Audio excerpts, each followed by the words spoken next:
आणि मातोश्रीवरती शिंतोडे उडवत आहेत.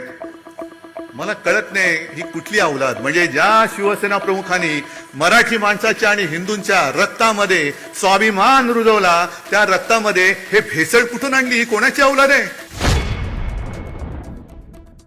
आणि मातोश्रीवरती शिंतोडे उडवत आहेत.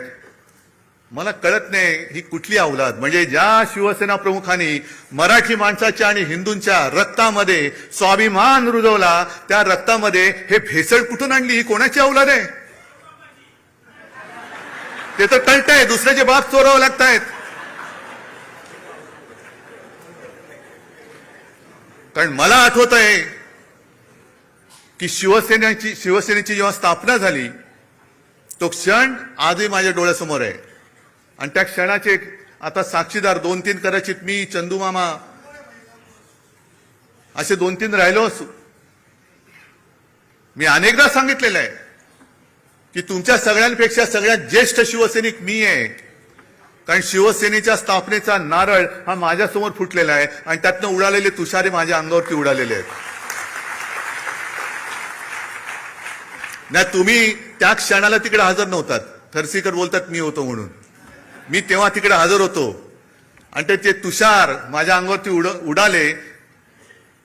मी मागेही बोललोय की मला कल्पना नव्हती की ते उडालेले तुषार मला एवढं भिजवून टाकतील.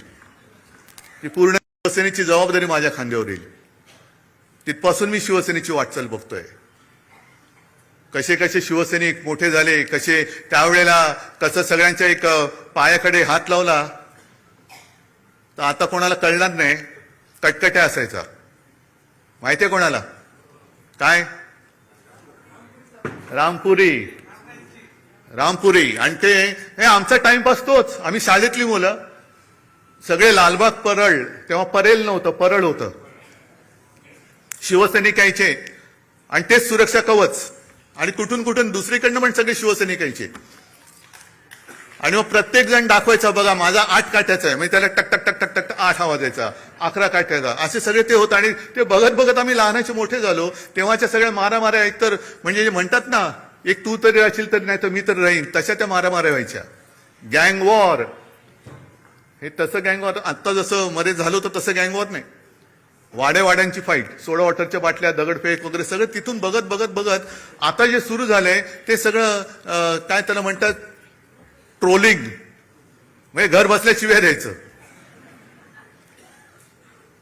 पण या सगळ्यांना मला एक सांगायचंय की मातोश्रीवरती जे जळतायत, ठाकरे कुटुंबियांवरती जे जळतायत, त्यांना ठाकरे कुटुंबानी काय काय भोगलंय, काय काय सोसलंय याची जरा तरी माहिती आहे का? कल्पना आहे का?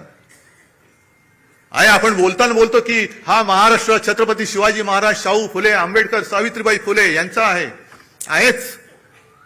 पण शिवाजी महाराजांच्या वेळेला सुद्धा गद्दार होतेच. शाहू फुले, आंबेडकर सगळ्यांना त्रास झालाय.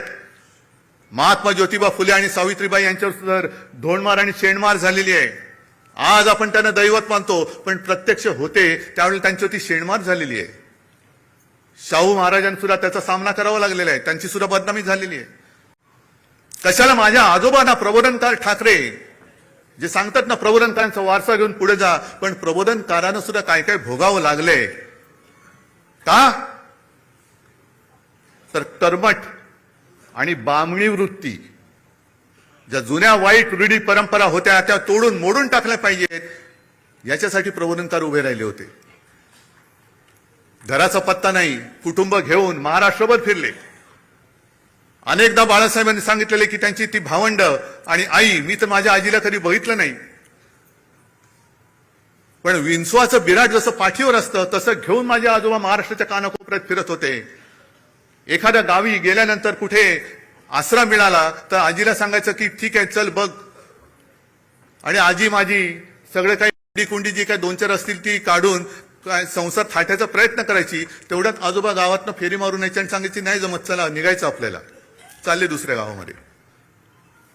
अनेक वेळेला त्या काळी आमच्या घरावरती मेलेली कुत्री आणि कचऱ्याचे ढीक फेकले गेलेले आहेत. शिवसेना प्रमुखांनी तर काय टीका सहन केली हे तुम्हाला माहिती आहे. आज माझ्यावर टीका होते, माझ्या पत्नीवरती टीका होते, आदित्यवरती घाणेरडे आरोप होत आहेत, तेजसवरती होत आहेत. का? तर एका क्षणी ज्या वेळेला भाजपने दगा दिला तेव्हा मला जबाबदारी स्वीकारावी लागली मुख्यमंत्री पदाची, म्हणून हा जळफळाट झाला. तुम्ही नाही, तुम्ही मातोश्रीने फक्त वाढायचं काम करायचं, जेवायचं काम ते करणार. जे काय मिळेल, मंत्री मीच झालो पाहिजे, मुख्यमंत्री मीच झालो पाहिजे, माझं दिवटा कार्ट खासदार झालं पाहिजे, मंत्री झालं पाहिजे, मातोश्रीनी भोगायचा मातोश्रीला अधिकार नाही. नाहीच आहे, आम्हाला नको आहे काही. पण सोसायचं किती? उद्धवजींचं ठीक आहे, पण आदित्यने फिरायला पाहिजे. अरे पण जेव्हा जेव्हा आमच्या कुटुंबावरती हल्ले झाले, कोणाचे असे शाब्दिक किंवा काही आरोप केल्यानंतर यापैकी या गदड्यांपैकी एक तरी छातीची ढाल करून आमच्या समोर उभा राहिला होता, त्यांच्या वार झाला ना. आज जी काही गद्दारी झालेली आहे, मी त्या वॉर्डातल्या तमाम मतदारांची आज जाहीर माफी मागतोय.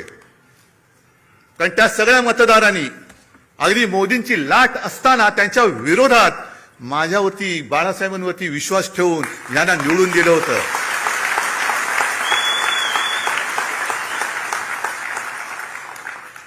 जे आम्हाला डिवचलं जात होतं की तुमचे मोदींच्या चेहऱ्यावरती खासदार निवडून आलेत, मोदींचा चेहरा न वापरता आपल्या शिवसेनेचे 9 खासदार डौलाने निवडून आले होते.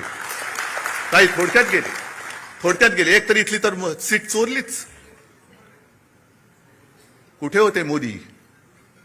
आणि त्याच्यानंतर म्हणजे तेव्हा भाजपचे 20 पेक्षा जास्त खासदार ते पण 9 झाले. आणि आज परत फोडाफोडी कशासाठी फोडताय? काय मिळवायचंय काय तुम्हाला? म्हणजे सत्ता पिपासू किती व्हायचं? सरदार वल्लभभाई पटेलांनी मराठवाड्यामध्ये पोलीस कारवाई केली, ती का केली होती? रजाकारांना घालवण्यासाठी आणि तो प्रांत आपल्या देशात आणण्यासाठी म्हणून पोलीस कारवाई केली होती. आणि यांनी काय केलं? 2-2.5 लाख सीमा सुरक्षा दल घुसवलं. कुठे घुसवलं? बंगालमध्ये एका महिलेला हरवण्यासाठी निवडणूक आणि स्वतःचा पक्ष जिंकण्यासाठी देशाचं सुरक्षा दल तुम्ही वापरता. कोणालाच काय वाटत नाही. ममता बघा कशा लढतायत. काय होतंय? हारल्यानंतर किती देशामध्ये प्रतिक्रिया उमटली. 2.25-2.5 लाख फौज जर तुम्ही निवडणूक जिंकण्यासाठी वापरत असाल, स्वतःच्या पक्षासाठी वापरत असाल, तर मणिपूरमध्ये का नाही घुसवत? अजून 12 वर्ष होऊन गेली. पाक व्याप्त काश्मीरमध्ये अजून का नाही घुसवली? चला उद्या घुसवा, शिवसेना तुम्हाला जाहीर पाठिंबा देते.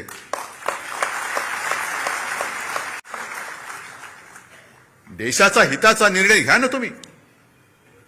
असं फोडून भामटेगिरी करण्यापेक्षा बोलवा ना आम्हाला. आम्ही तर पाकिस्तानी नाही होत ना. माझ्या घराण्याचा इतिहास आहे, तुमच्या असलं तर तुम्ही पण सांगा. असेल, मी कुठं नाही म्हणतोय. आम्ही पाकिस्तानातून आलेलो नाही आहोत.